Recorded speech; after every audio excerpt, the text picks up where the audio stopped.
विनोद चौधरी, जो नेपालका एकमात्र अर्बपति। तपाईँ हामीले सोचेभन्दा पनि फरक छन्। उनका देखाउने दाँत र चपाउने दाँत पनि फरक छन्। उनका बुवाको पालासम्म धेरै राम्रो व्यापार भएको अथवा नाम चलेको उनको परिवार थिएन। तर जब उनका बुवाको बिजनेसमा उनको इन्ट्री भयो, तब केही वर्षभित्रै रातारात अर्बपतिको लिस्टमा नाम लेखाउन सफल उनका व्यवसायका डार्क सिक्रेटहरू आजको विषयमा चर्चा गर्नेछौँ।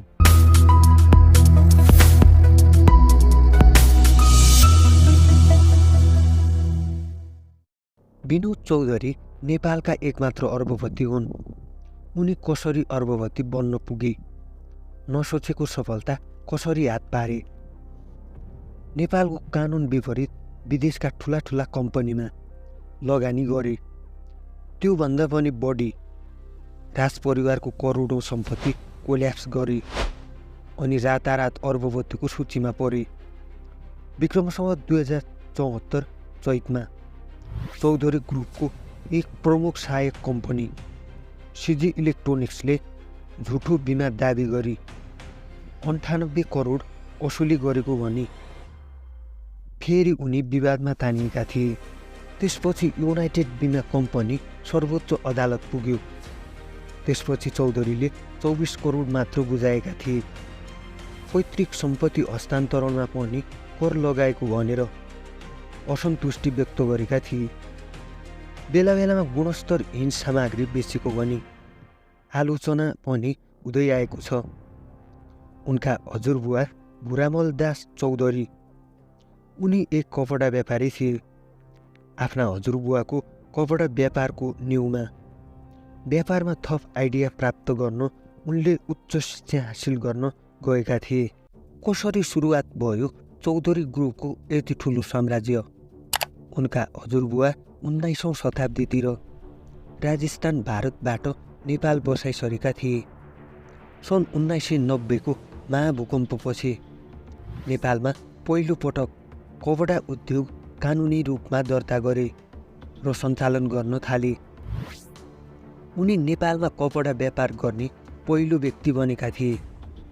उनका बुवा लुक्रना दास चौधरीले कपडा व्यवसायलाई निरन्तरता दिँदै अन्तर्राष्ट्रिय व्यापारिक भवनको स्थापना गरे। विक्रमसम्वत 2024 सालमा लुक्रना दासले अरुण इम्पोरियमको स्थापना गरे। विनोद चौधरी 18 वर्षको उमेरमा चार्टर अकाउन्ट पढ्न भारत जान लाग्दा उनका बुवालाई मुटु रोग देखियो। त्यसपछि उनी त्यो कपडा व्यवसाय चलाउन असमर्थ देखिए। विनोद चौधरीले नै त्यसपछि व्यवसाय हेर्न लागे। सुरुमा उनले जापानको सुजुकी कार नेपालमा आयात गर्ने योजना बनाए। कपडा व्यवसायी भएकाले उनलाई सुरुमा सुजुकीले विश्वास गरेन। त्यसपछि जसोतसो सुजुकीलाई उनले विश्वस्त बनाए। त्यसपछि सुजुकीले नेपालमा कार बिक्री परीक्षण सुरु गर्यो। चौधरीले पछि जापानी विद्युतीय कम्पनी पानासोनिकसँग पहिलो बहुराष्ट्रिय सम्झौता गरे। चौधरी ग्रुप कम्पनीको इतिहास। चौधरी ग्रुप अफ कम्पनी व्यापारिक समूह हो जुन उनका बुवा लुक्रना दास चौधरीले स्थापना गरेका थिए। यो समूहद्वारा सन् 1984 मा नेपालमा परिचय गराइएको पहिलो चाउचाउ वाइवाई चाउचाउ सर्वाधिक बिक्री गराउन सफल यो कम्पनी बन्यो। थाइल्यान्डमा उत्पादन भएको यो चाउचाउलाई चौधरी ग्रुपले बिक्री गराउने भनेपछि आम जनताहरूमा यसको लोकप्रियता बढ्यो। लोकप्रियतासँगै विनोद चौधरीको व्यापार पनि माथि उक्लियो। सन् 2019 मा उनको सम्पत्ति 20 अर्ब अमेरिकी डलरले वृद्धि भयो। चौधरी ग्रुपमा 7000 मानिसहरू आबद्ध रहेको र यसको सञ्जाल विश्वका 18 देशमा फैलिएको छ। सन् 1995 मा चौधरीले नोबेल बैंकमा दुबई सरकारको नियन्त्रणका लागि खरिद गरे। यसमा 50% सेयर चौधरी ग्रुप अफ कम्पनीको स्वामित्व छ। सन् 1990 मा सिङ्गापुर स्थित सेनोमेटिभ समूहको सुरुवात गरे।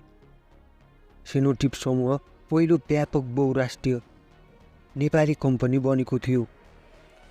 यो कम्पनीले होटल, रिसोर्ट, वन्यजन्तु, पर्यटन, खाद्यान्न र पेय पदार्थ क्षेत्रमा काम गर्दछ।